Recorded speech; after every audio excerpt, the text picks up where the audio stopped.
Hello बच्चों, यहां लिखा है figure show a uniform block of mass this much of kg having square base of equilateral triangle of cross section placed at the edge of floor of truck which is under acceleration a is equals to g root 3 by 4 meter per second square to the right।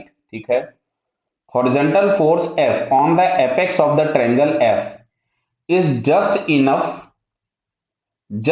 to just tilt the block. Find the force in Newton on the block at A।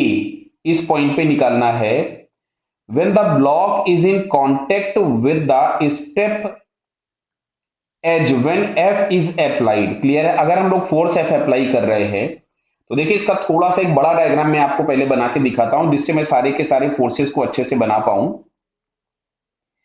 तो यहां पे सबसे पहले हम लोगों ने एक triangle बना लिया। ट्रायंगुलर ब्लॉक है जिसका बेस हम लोगों के पास स्क्वायर दिया है। क्लियर। अब ध्यान से देखना, ये ट्रॉली पे है और हम इस ट्रॉली पे ही चढ़ के इसका फ्री बॉडी डायग्राम बनाने वाले हैं। तो सबसे पहले तो इसका एक mg लग रहा होगा नीचे की तरफ में, बराबर है। और ट्रॉली पे चढ़े हुए हैं तो एक सूडो फोर्स लगेगा जो कि इसके सेंटर से ही लगेगा, जिसको हम m इंटू ए लिख देते हैं। यहां कहीं पे फोर्स F अप्लाई किया गया है, बराबर है बेटा। अब देखो, अगर ये एज ए के अबाउट रोटेट करने वाला होगा तो नॉर्मल रिएक्शन शिफ्ट होते होते यहां आ चुका होगा, तभी ये होगा। अब इस पे एक हॉरिजॉन्टल फोर्स लग सकता था जो कि फ्रिक्शन के फॉर्म में होगा। वो टुवर्ड्स राइट भी हो सकता है, लेफ्ट भी हो सकता है, मेरे को नहीं पता, क्योंकि इस एफ का मैग्नीट्यूड अभी तक मेरे को नहीं पता है। हम लोग मान लेते हैं कि जो फ्रिक्शन लग रहा होगा वो हॉरिजॉन्टल में होगा, कुछ भी आगे या पीछे कहीं भी मान लेते हैं। क्लियर। क्योंकि अब ये सूडो फोर्स इधर लग रहा है और ये इधर लग रहा है। अच्छा, जो भी होगा फ्रिक्शन, चाहे वो इधर हो चाहे वो इधर हो, अगर हम इस ए पॉइंट के अबाउट टॉर्क निकालेंगे तो दिख रहा है ना, इस नॉर्मल का और इस फ्रिक्शन का टॉर्क जीरो हो जाएगा, चाहे वो कहीं पे भी हो। तो मेरे को अभी उससे खास लेना देना नहीं है। ठीक है।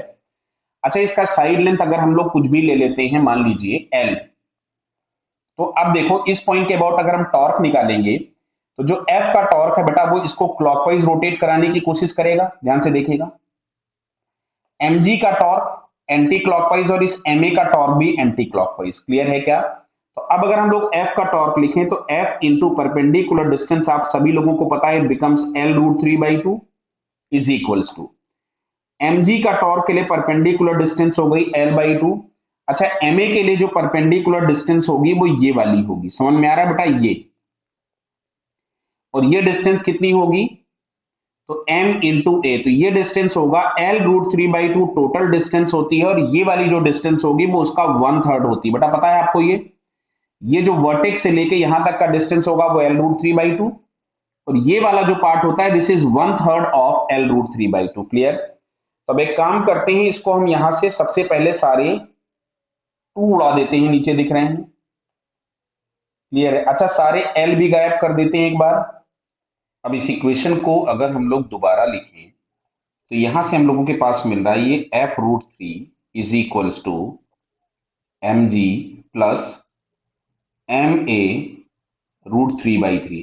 क्लियर है बेटा ये। तो यहां से अगर हम f की वैल्यू निकालें तो f इज इक्वल्स टू अपने पास आ जाएगा यहां से mg upon root 3 plus ma upon 3। दिख रहा है ना बेटा, रूट 3 से रूट 3 कैंसिल हो गया।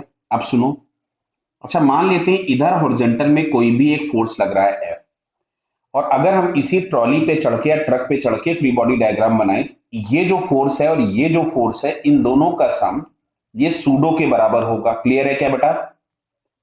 अब अगर हम लोग फर्दर कैलकुलेशन लिखें तो फर्दर कैलकुलेशन में हम लोगों के पास मिलेगा यहां से F plus F H is equals to m into A. अच्छा, मैं F की वैल्यू पुट कर देता हूं, तो F की वैल्यू आ रही थी mg/√3 प्लस एफ एच हम लोगों के पास ये आ रहा था mg/√3 plus ma/3 plus F H is equals to m into A. तो जो हॉरिजॉन्टल फोर्स मिलेगा वो आ रहा है 2ma/3 माइनस mg/√3। क्लियर। तो अच्छा, ए बराबर हम लोगों को दिया हुआ है, देखिए ए बराबर दिया है g√3/4। मैं इसकी वैल्यू पुट कर देता हूं, तो F H is equals to हम लोगों के पास मिलेगा 2ma/3 और a की जगह हम लोगों को पुट करना था g√3/4। तो g √3/4 minus of mg/√3। Clear बताइए। तो अब देखो यहां से ये 2 कैंसिल हो जाएगा, इससे यहां √3 लग जाएगा। तो फाइनली हमारे पास ये आ रहा है mg/2√3 और माइनस ऑफ mg/√3। क्लियर। तो इसको अगर हम सॉल्व कर रहे हैं तो हमें मिल रहा है माइनस ऑफ mg/2√3।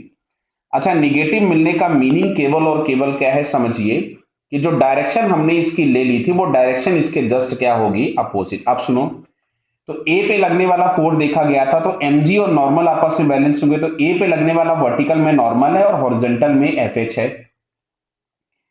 तो अगर मैं इसको FA लिखूं जो ए पे फोर्स लग रहा था, तो it is under root of FH² plus n का स्क्वायर। क्लियर है बताइए। तो FH इज इक्वल्स टू हम लोगों के पास आ रहा है अंडर वुड ऑफ mg/2√3 का होल स्क्वायर और plus n is equals to हमारे पास था mg, तो ये हो गया mg का स्क्वायर। तो एक काम करते हैं, mg तो हमने रूट के बाहर कर दिया, तो अंडर वुड ऑफ मिलेगा 1 प्लस 1/2 का स्क्वायर 4, तो ये हो गया 12। तो फाइनली हम लोगों को मिलेगा mg इंटू √13/12। दिख रहा बताइए। यहां पे अगर हम 12 एलसीएम ले लें, फिर m की वैल्यू हम लोगों के पास दी गई है। देखिए m दिया हुआ है, कहां गया m दिया हुआ है 3/√13। तो m की जगह मैं लिख देता हूं 3/√13, 3/13 इंटू g बराबर है इंटू अंडर वुड ऑफ 13/12। तो देखिए इससे ये कैंसिल हो गया, इससे अगर हम इसको कैंसिल करेंगे तो 4 आएगा, 4 का रूट आ जाएगा बाहर 2, तो इट इज g/2। मतलब फाइनली आंसर हम लोगों के पास मिलता है 5 न्यूटन। क्लियर है। तो इसका जो आपसे पूछा गया था ए पे जो एक्ट होने वाला फोर्स है दैट इज 5 न्यूटन। क्लियर बेटा। Okay, all the best.